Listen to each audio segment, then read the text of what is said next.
So do we have any questions from yesterday, kind of the definitions of stress and strain? Are we okay with that stuff? Okay, okay, so what stress is force over area. It's measured in newtons per meter squared, which are called pascals. It's also measured in megapascals and gigapascals. It's also measured in pounds per square inch or kips per square inch, PSI and KSI, okay? So let's kind of get to something here that, an application of this, and this is very important, in this class that you understand that, okay? Now, as far as an immediate concern to you all, when I say something is very important that you understand that, what is the repercussions of that? Probably will. It definitely will, okay? And I don't mean that as, oh, geez, you got to study for the test. I mean it, well, it's important. You got to know it, and that's why it's on the test, okay? So this is something that, at some form or another, will definitely be on the exam, the first one, because it's an important part of strength materials. It's something that you have to know and be able to deal with. So let's have a look at that. Now, this is in the packet. Of course, as all this stuff is. It's also in what I handed out to you. Now, I think what I handed out to you is pretty much good through today, but I don't know if it will, I don't know, maybe tomorrow too, but you do have to get down to the bookstore and get the packet, okay? So be sure to do that. All right, so this is, it looks like this. This is page 140, so page 140. And everyone was here yesterday, correct? Anybody not here yesterday? Okay. So,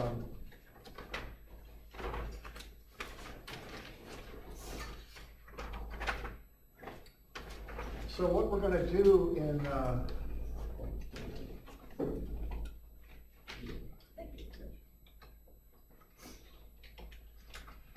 what we're going to do in strength and materials is go inside of a structural member and analyze it. So what I have here is a shaft that's attached to a wall at A.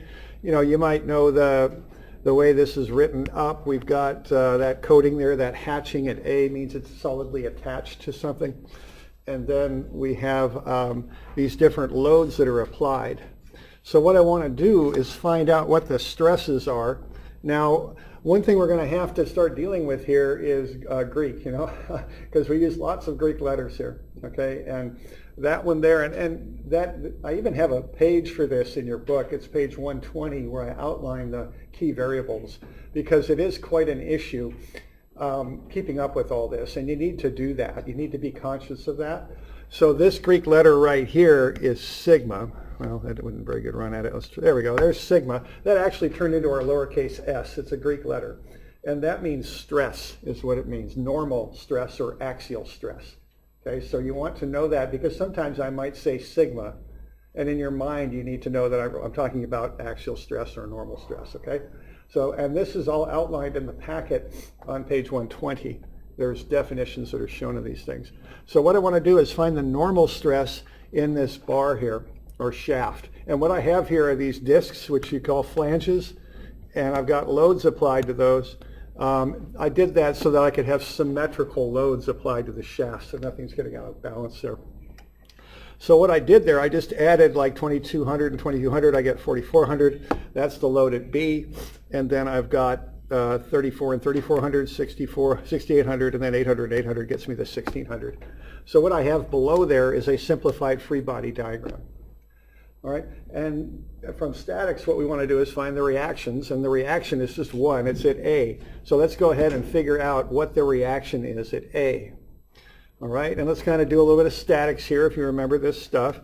I'm going to go sum of Fx and set it equal to 0.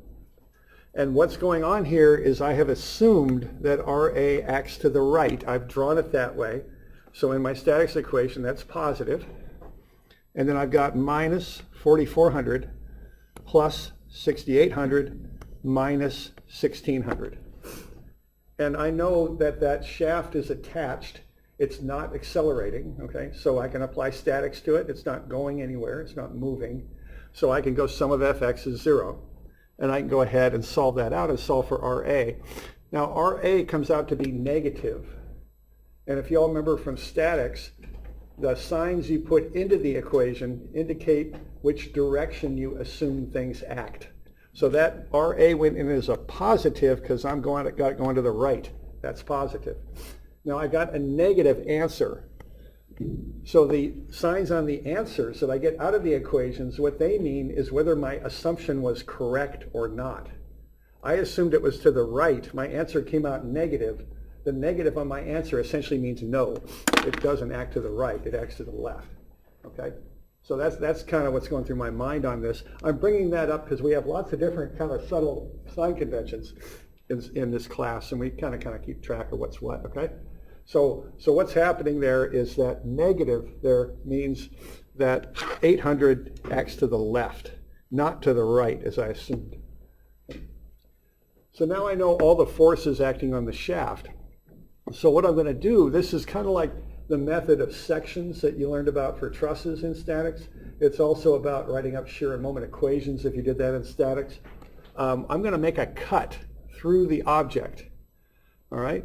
So I'm going to make a cut right there. I have a blown up view, and I'm going to make a cut anywhere between A and B. So I'm going to do that. And I'm going to cut out that piece of the shaft to the left there. And that piece of the shaft is in equilibrium too.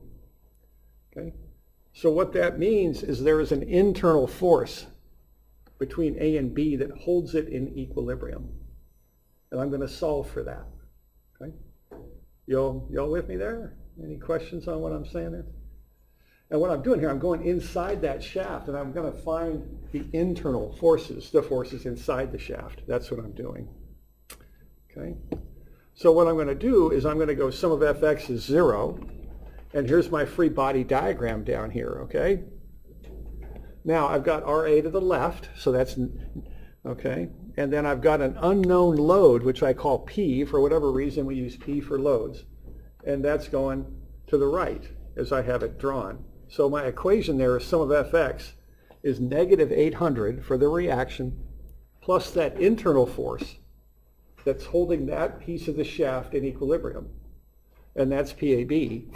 So PAB comes out to be 800, okay, positive. Now that means PAB is indeed to the right. If it's to the right, it's pulling on that piece of the shaft, and if it's pulling, it's tension. Okay? So I'm making all those statements intentionally. That's the chain of thought I've got to get from what I've got to the fact that this internal force is 800 newtons tension. Okay? So I set up a free body diagram because I always do that, right? I don't do anything in engineering unless I draw a picture of it. Okay? And then I've got the reaction to the left. I've got my unknown PAB to the right. I go ahead and go sum of fx equals 0, and I solve for PAB. It comes out positive. That means my assumption was correct. It does act to the right, and if it goes to the right, it's pulling. Okay? It's pulling on that piece of shaft. So that means that PAB is 800 tension. Okay? That's the internal force. Now to find the internal stress, I divide it by the cross-sectional area of the shaft. Okay? And that's a 4 centimeter diameter shaft. The radius would be 2 centimeters. I want to get in meters. When I do metrics, there's so many combinations of megapascals, gigapascals, all this stuff. It just confuses me. I can't remember it all. So I just go newtons and meters. And then I look at my factor of 10, and then I put the prefix on it, the M or the G or whatever, okay? Now you could do it other ways. You can kind of remember, actually by now I do kind of remember, but a kilonewton per millimeter squared is actually like a gigapascal if I remember right, but I don't remember all that stuff. I just use newtons and meters, sort it out later after I get an answer is how I do it, okay? So I've got an area there in meters, square meters, so I just take that load, I divide it by the area, and I get the stress in AB. So what I can now do, see if this is a shaft made of some material, I can go into a book and look up the tensile strength of the material. Okay? Materials have strengths that we'll get into here in just a couple days. I could say, okay, but I have to do it based on stress. I can't just look at a force. A material is rated on its stress, how much force per unit area it can handle. Okay? So I could look at that material and say, if it doesn't have at least this strength, it's going to break there. It won't hold. Okay, that's kind of what I'm up to here. Okay, y'all. Y'all good with that? We got any questions on that? Okay. All right. All right, how about you do the same thing then and do it for BC. And just literally about 5 minutes here. I'm sorry, but I'm going to have to kind of roll here pretty quick. So just see what you can do to find that internal force and stress in BC. Okay. And if you have questions, let me know.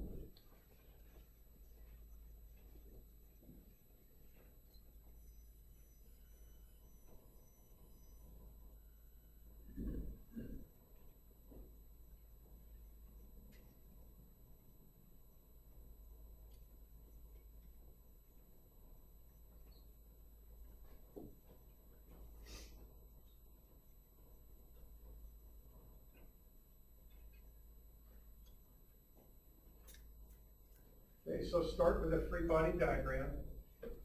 Make a cut between B and C.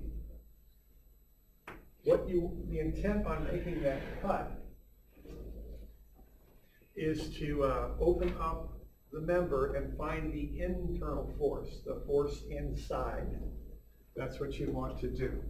So for those of you online, I was a little distance away for that. So take a free body diagram and make a cut between B and C like that. You can take either side, it doesn't matter, and you should find the same force on either side. Okay. So include the reaction if you're using the left, make a cut, and then find the force internally between B and C. Once you have that, you divide it by the area.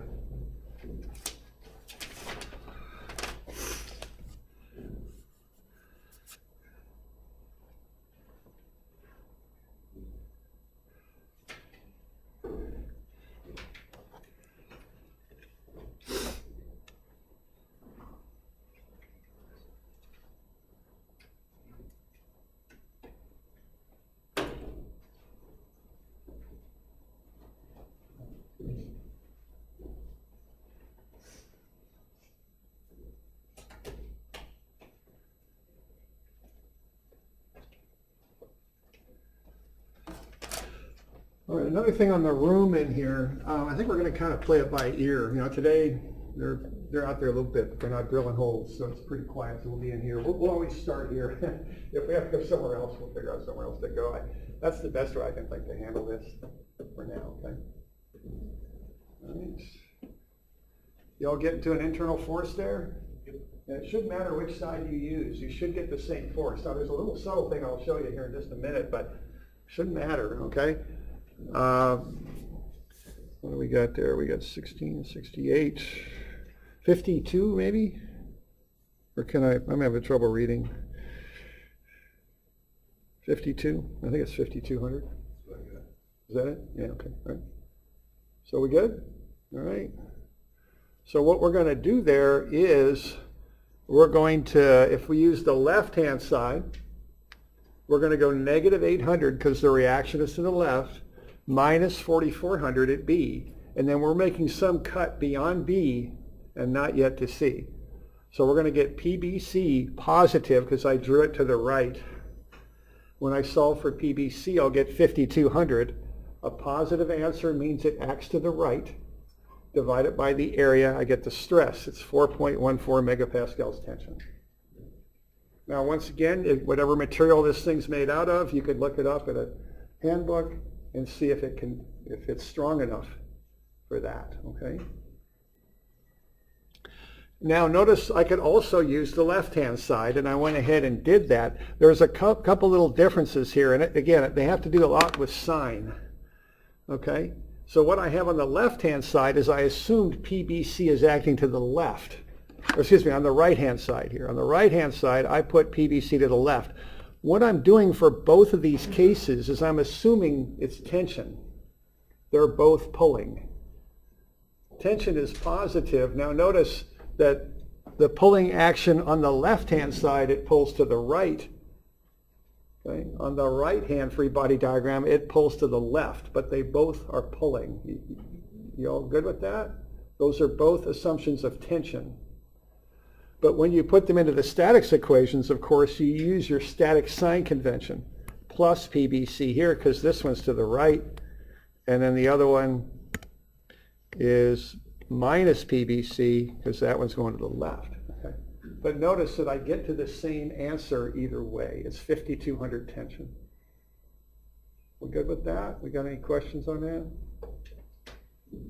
We're doing all right? Okay. Okay. Once you have that, you just divide the area out, you get the stress. I mean, that's about it. All right. Now, what's going to happen here in the next few weeks is we're going to do a whole bunch of stuff that's simple, okay? But we're going to do a whole lot of it. We're going to link it together. So I want to encourage you to stay on top of this. Look at it every evening, kind of get it figured out. Also keep track of the variables. We're going to have sigma, epsilon, tau, gamma, you know, alpha, all these different variables, and you have to keep them straight. That's an issue in this class too. All right.